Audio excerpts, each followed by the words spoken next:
Everyone to the Public Administration Committee meeting, and I would like to call the meeting to order at 4 o'clock p.m. At 4 o'clock p.m. I'd like to ask the secretary to now call the roll. Counselor Adams. Here. Counselor Fitzgerald. Here. Counselor Jantz. Here. Counselor Schilling. Here. Counselor Verdon. Here. Okay, we'll take the next item on our agenda is approval of the minutes from the September 23rd, 2024 meeting of this committee. Minutes were included in your packet. Does anyone have any changes that they would like to make to the minutes? If no one says anything. Move to approve. Move to approve by Second. Mike and a second by Kim. Thank you. All right. So the vote, all those in favor say aye. Aye. All those opposed, same sign. Unanimous approval. Thank you. All right. So the next thing on the agenda, which is also in the packet, is the Arts Commission discussion. Right. So as your staff report stated, we have had some recent requests from the public related to art in Dallas. We've had some interest in doing wraps on the utility boxes in town along the city streets.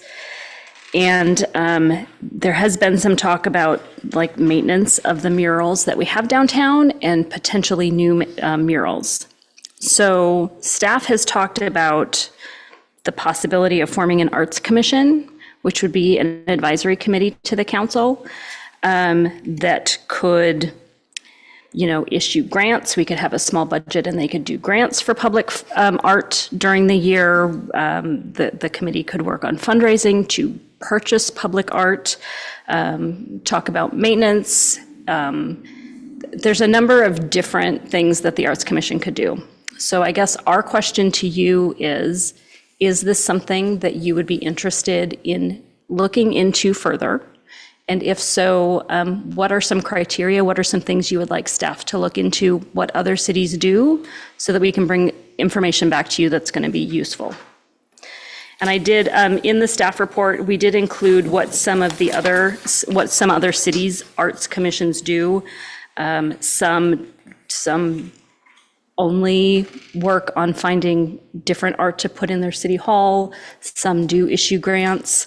Some work on acquisition and maintenance, approving public murals.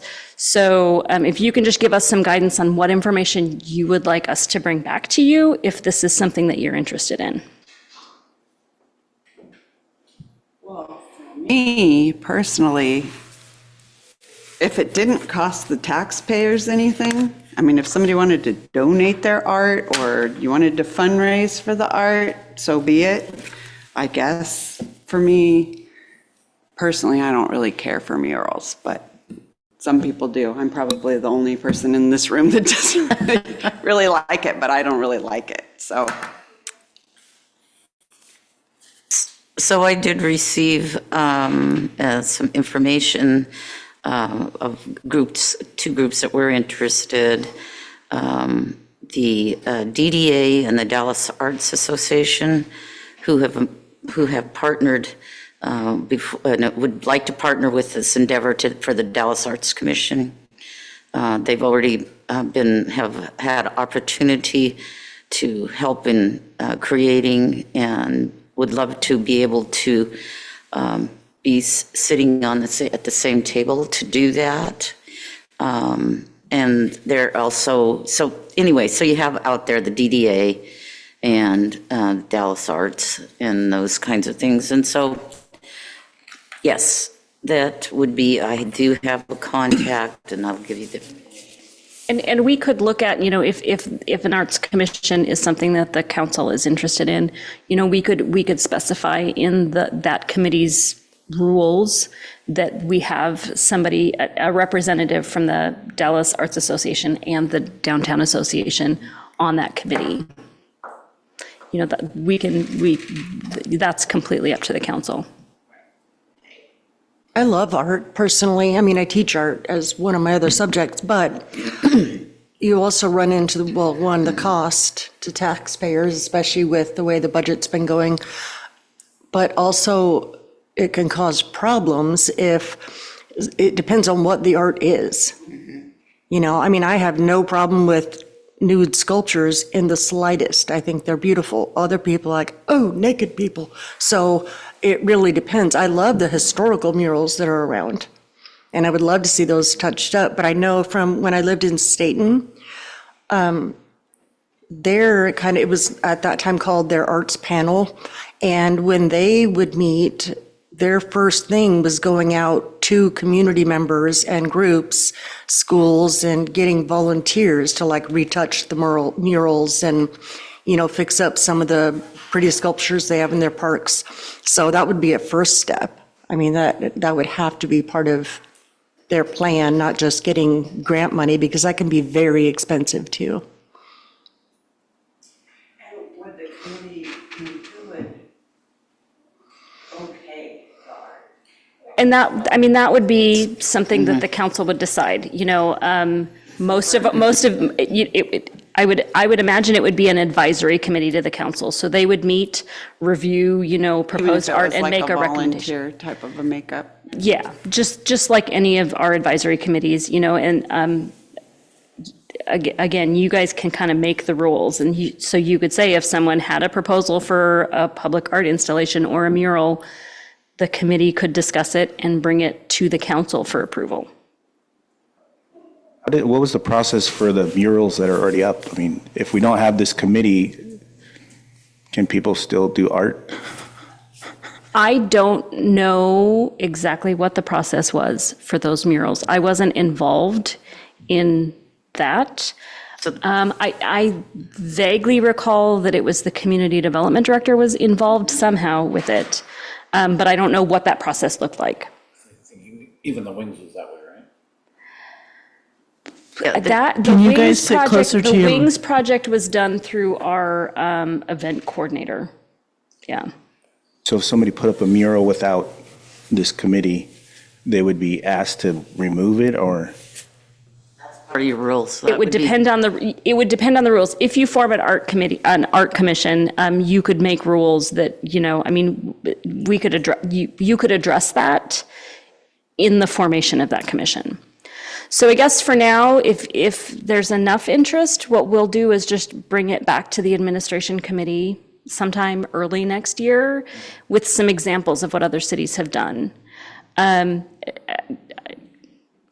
Councilor Fitzgerald had mentioned not being interested in using public funds for grants. Is that kind of the feeling of the rest of the committee? Should we not look into that part of it and just kind of look at what's the sense of the rest? I just feel like if you're asking people to pay more money on their water bills for police and fire because we can't afford it, how can we afford art? Right. You know? So, I mean, you know, and if grants are not something that the council would be interested in, you know, the rest of the committee, I'm just asking, do you want us to bring information back on how other cities do their grant program?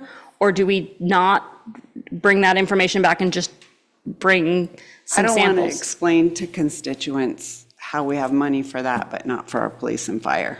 I think it would be very important, though, that we reach out to the communities that have these, because there are grants that aren't cost to us. There's commissions for this in the state and et cetera that would allow us without costing the city money. So it's already sitting there. I get it. But those are things that are, you know, that's set by the legislature and the state. So, and you don't, just because, I think it's important that we have the committee, and I think we need to figure out how it can be financed without affecting our dollars. So are we in agreement that the staff should do some more research and bring this back for the administration committee next year? Okay. Done.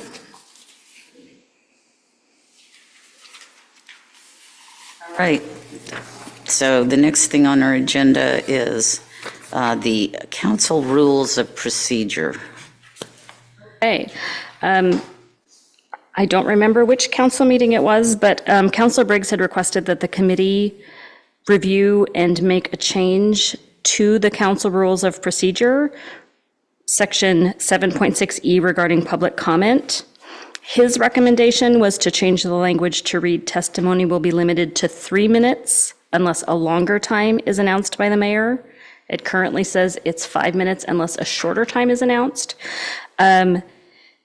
We did ask Mayor-elect Slack what his preference was, and he said he would rather it just say it's limited to 3 minutes with no discretion. So the committee can make either recommendation or recommend not changing it. Thoughts? Sit closer to your microphone, Kim. I can't hear you. I think I'm fine with changing it. And if someone feels like they really can't get their opinion out, they can email us or. Just 3 minutes? Discretion or no discretion? No discretion. I like the discretion because we have had certain topics that people will have more to say, and it depends. So his discretion, if we've got 20 people waiting to talk, yeah, he's going to have to say, we're sticking with 3 minutes. But if there are 2 people or 5 people and it's a very important topic, then he may want to do that.